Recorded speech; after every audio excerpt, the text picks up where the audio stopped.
ഒരു മീൻ കറിയുടെ റെസിപ്പി നോക്കാം. ഇന്നിവിടെ ചൂര മീനായിരുന്നു കേട്ടോ. ഞാനത് തേങ്ങ അരച്ചിട്ടാണ് കറി വെച്ചിരിക്കുന്നത്. നമുക്കതെങ്ങനെയാണെന്ന് നോക്കാം. അരപ്പിന് വേണ്ടിയിട്ട് ആവശ്യത്തിന് തേങ്ങയും മുളക് പൊടിയും മല്ലിപ്പൊടിയും മഞ്ഞൾപ്പൊടിയും ഉലുവാപ്പൊടിയും കുറച്ച് കറിവേപ്പിലയും ഒരു കൈ നിറച്ച് ചെറിയ ഉള്ളിയും പിന്നെ ഞാനിവിടെ ഒരു ഉടങ്കലി മുളകും കൂടെ ചേർക്കുന്നുണ്ട് അരയ്ക്കാൻ. അതിവിടെ വീട്ടിലുള്ളതായിരുന്നു കേട്ടോ.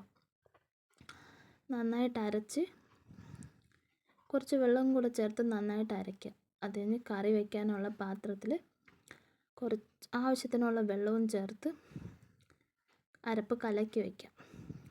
അരപ്പ് നന്നായിട്ട് തിളച്ചോട്ടെ. അരപ്പ് തിളച്ച് വരുമ്പോഴത്തേക്ക് കഴുകി വെച്ചിരിക്കുന്ന മീൻ കഷ്ണങ്ങൾ ഓരോന്നായിട്ട് ഇട്ട് കൊടുക്കാം. അത് കുറച്ച് നേരം നന്നായിട്ട് തിളച്ചോട്ടെ. കുറച്ച് ആവശ്യത്തിനുള്ള പുളിയും ഉപ്പും ഈ സമയത്ത് ചേർത്തോണം കേട്ടോ. അത് കഴിഞ്ഞ് നമുക്ക് മീൻ കറിയിൽ ഇടാണ്ട സാധനങ്ങൾ നോക്കാം. വേറെ ഒന്നുമില്ല, ഈ മുളക് മാങ്ങ ഇങ്ങനെയൊക്കെ. ഓക്കെ, ഞാൻ ഇവിടെ വീണ്ടും ഒരു ഉടങ്കലി മുളക് എടുക്കുന്നുണ്ട്. അത് പോരഞ്ഞ് ഒരു അര കഷ്ണം മാങ്ങയും ഒരു ചെറിയ കഷ്ണം മുരിങ്ങയ്ക്ക ഒരു ചെറിയ കഷ്ണം അത് കഷ്ണമാക്കി ഇടുന്നുണ്ട്. പിന്നെ ഒരു കഷ്ണം ഇഞ്ചി ഇടുന്നുണ്ട്. എന്നിട്ട് നന്നായിട്ട് തിളപ്പിക്കാൻ വയ്ക്കുന്നു. തിളച്ചോട്ടെ നന്നായിട്ട്. കുറച്ച് കറിവേപ്പില ഇടുന്നുണ്ട് കേട്ടോ. നന്നായിട്ട് തിളച്ച് വരുമ്പോഴത്തേക്കും കുറച്ച് നേരം നന്നായിട്ട് തിളച്ചതിന് ശേഷം പിന്നെ ചെറു തീയിലോട്ടാക്കാം.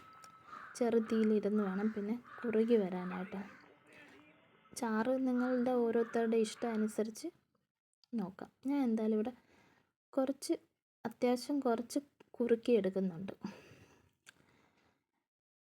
ലാസ്റ്റ് ഉപ്പ് നോക്കിയിട്ട് ഉപ്പ് ആവശ്യമുണ്ടെങ്കിൽ ഇടാം.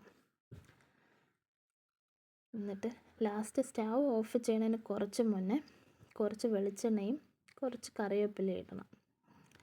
എന്നിട്ട് അടച്ച് വെച്ചേക്കണം.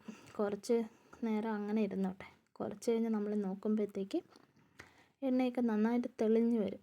നമുക്ക് വേണമെന്ന് വെച്ചാൽ അപ്പം തന്നെ ഉപയോഗിക്കാം. പിന്നെ ഒരു കാര്യം പറയാൻ വിട്ടുപോയി കേട്ടോ.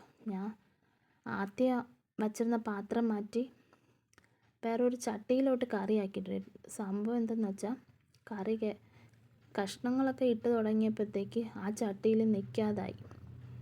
അങ്ങനെ ഞാൻ ഒരു മൺചട്ടിയിലാക്കിയിട്ടുണ്ട്.